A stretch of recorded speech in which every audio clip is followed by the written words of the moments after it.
Hey Clashers, I have the feeling that since the Blimp nerf, a lot of people have forgotten about the Super Wizard Blimp, but with no one really playing it anymore, no one really is defending it. So I thought we would try to abuse that today with combining it with the Super Hot Riders, because I know Lalo is not as easy, so I thought Super Hot Riders might be a little easier for you to play. So I thought, let's just give it a try and let's just jump in to Legends. If you are wondering what exactly has been nerfed with the Blizzard or with the Blimps in general, troops are coming out of it a little bit quicker, or actually quite quicker, and this means for a lot of attacks that, well, you have quite a few problems if there are any traps close by, because the goblins and so on are not going to trigger the traps anymore. For us, that side is looking really dangerous, but I think we should be good to go with only going for this town hall. So let's do exactly that. I would just try to land on top of that town hall, or like close to the town hall. That should be already enough value for us. Rage tower in, and obviously count to 4. 1, 2, 3, 4. Perfect. And now we should get everything we need. At this point, we don't even have to invest any more invisibility spells anymore. We even got the Inferno Tower out behind all of this. Let's just get everything in here. We should be able to get everything in here. Wall break. Oh wait, that wall break is not happening as expected, but that should be alright. At least maybe it's alright. We have one more wall break. I would have liked it to go towards the clan castle, but I think it's not going to go there. Exactly. So we have to consider what our next steps are. I think the queen might go for the clan castle. Our hero power is not going to be as great as I was hoping for. We can just play our skeleton spell right here to distract that monolith. Where is everything now going? Queen, if she's going to take that out, everything is going towards the core. Queen might come back. No, she's going around the outside, which is not even that bad. Let's just put everything in there. The hound is not really doing anything for us, but that should be alright. Let's just put everything in here. The queen is going around the outside, so that should be no problem. Then we can just, well, use the queen ability. Use the freeze, the heal right here. Everything should go further into the core. And then we have the rage warden ability combination for the back, and I think that should be a great combination right there. Now let's see if we can make that work. Rage, everything, warden ability now for everything to cover. And that is looking not too bad overall. Now let's hope that things are not looking bad for us regarding the raged area. The orcs already went there, which is quite nice. We still have a couple of freezes. I think I would just use them for the Royal Champ, if I'm completely honest. Just protect that Royal Champ, make sure that she's staying alive. I think that's going to be the most crucial thing. Let's just freeze there for now. Make sure the reload time of that Rage Tower is not going too quick. We have some more time. Another freeze right there. We have 2 more invisibility spells, because remember, we have not used all of them in the beginning, because, well, our Blimp did already a pretty good job without investing everything. Now turning them invisible. We have the Royal Champ ability still. When should we use it is the question. I think we should use it as soon as everything is splitting a little bit too much. I think for now we can still turn everything together invisible. Royal Champ ability now. And at this point it's all about time. I think though we should have enough time. Guys, let me tell you, this is no joke. This is now recording the English video after I recorded the German video. So far, I am with this strategy in this recording session for like 4 3-stars out of 5 attacks. This has been the biggest surprise for me since a lot of strategies which I have posted on this channel after the update. I thought Super Wizard Blimp is somewhat dead.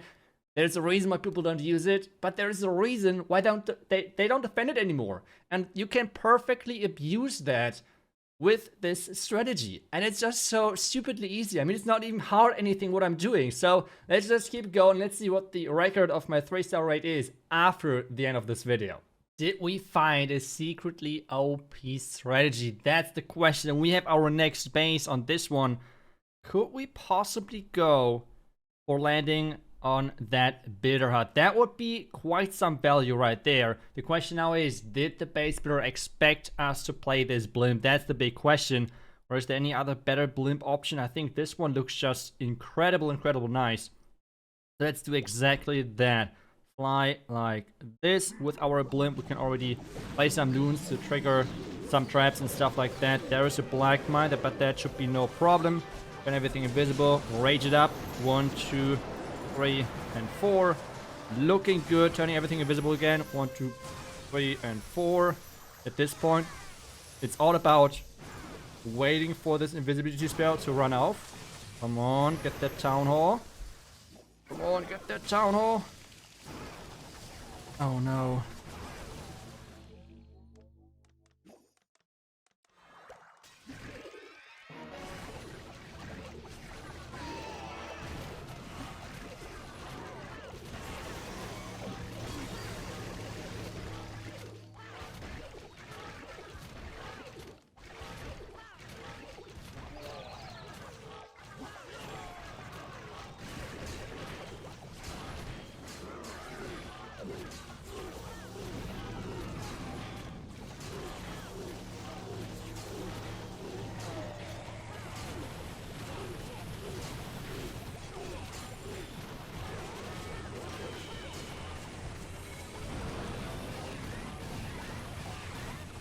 Can we save this? Can I save this is the question. Where do we enter now? We're just going from over here. I would just go from over here.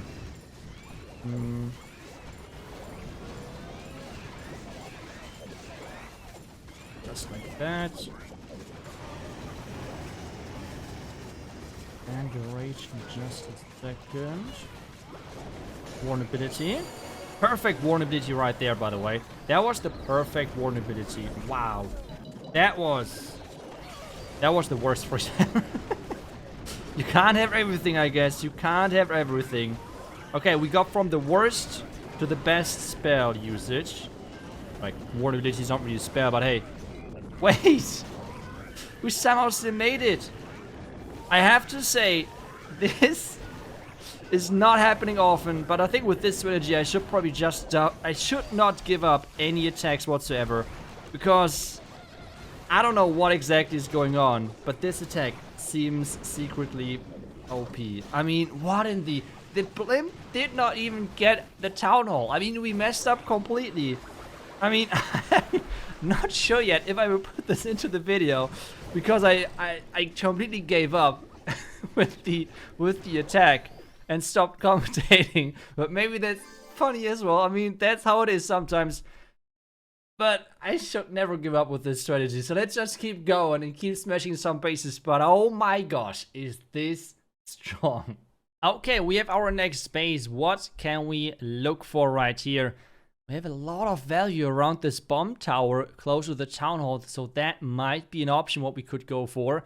The bomb tower is exactly in the corner where we would like to land, so we can't do exactly that. We would need to land on top of the expo. We could create pathing for our troops to go into the town hall then after that. That is for sure an option. Should we go for that though? I think we should. Let's just give it a try. So what we're going to do something like this. Blimp then on top of the expo, as close to the wall as possible. That's even the Tesla farm, so this means there can't be any traps, which is good for us. Remember, we do not want to get the town hall instead. We just want to make sure that we're getting as much value as possible. Let's hope that our troops are walking in the right direction. Another invisibility. 1, 2, 3, and 4. Turning things invisible. That's perfect. Can we get even another expo? Yes, no, maybe? Yes, we can. Perfect. So the value so far is looking pretty incredible. Let's just start our hero dive from this top side, just like that. We're going to have the Titan going in here as well, which is doing incredible versus all of those witches and all of those skeleton spells. So that's good for us. Maybe a Babe Dragon to funnel stuff. And then I think we can just, well, use some minions up here. That should be a good thing to do. Then we can use the King ability to tank all of those Town Hall beams. And then we're going to start in wait a second. Was there another? Oh no, there was another Ice Golem. That was really bad for us. But let's just start with those Super Hogs, with the Hound as well. Now, like, 2 Headhunters right there. I think I will heal over the bomb tower so we can use the vulnerability for the core. I think that might be the better way to go. Then we can reinforce from the outside with some more regular hogs. And then we can rage things up in the middle of the base. I think, where do we rage it? I think just here as we approach the entire core of this base. So vulnerability about now, as everything is kind of somewhat leaving that warden area, or is trying to leave that warden area. We still have so many phrases left, so let's just use that. The chop side right there. Make sure everything is going down. We still have that ground expo being super annoying, not gonna lie. Roy Champ doing her work at the bottom side, so let's add some cleanup right here. We have another wall break. Maybe wall break those super riders out of that compartment again. Let's just freeze it right here to keep... What was that freeze? How did I only hit a wizard tower? Well, it doesn't matter for this one. It should be a 3-star anyways. With the Roach ability to take that building out, we should be able to finish things off. What a perfect attack. I mean, this strategy, not gonna lie, is a huge underrated strategy. I don't know, maybe with this video it's going to change again. People are going to play traps against it again. But right now, like giant bombs and traps to defend the Super Wizard Blimp are just so important everywhere else. I mean, you're trying to defend versus all of those Super Rock Riders, versus all of those smash attacks, versus all of those Super Archer Blimps. You cannot defend everything. And I feel like Super Wizard Blimps are just so rare that a lot of times it's just not worth it for the base builder to try to defend it. So as soon as you're playing like a strategy, which is low-key hidden OP to some degree, it's like, no one really plays it, so why should they defend it? So that's kind of the go-to about this. Give it a try as well if you want to. Overall, my record after this, I have gotten a few more high percentage fails after this last attack. So overall, with both recordings, the German and the English one, I'm 6 3-stars out of 10 attacks, which is still really solid for a Town Hall 15, I would say. And the bases you were able to see, they were pretty solid bases overall. So give it a try if you want to. Really big high recommendation for me for this strategy. It was a lot of fun. The only thing which I would probably try to work on is trying to get rid of the Hound, maybe replace it with something different, because in quite a few of those attacks the Hound did not feel as useful. So maybe that would be something you could work on if you try to copy the army as well. Otherwise, thank you so much for watching. I hope you enjoyed this video, and I will see you guys back tomorrow with the next one. Until then, see ya and bye bye.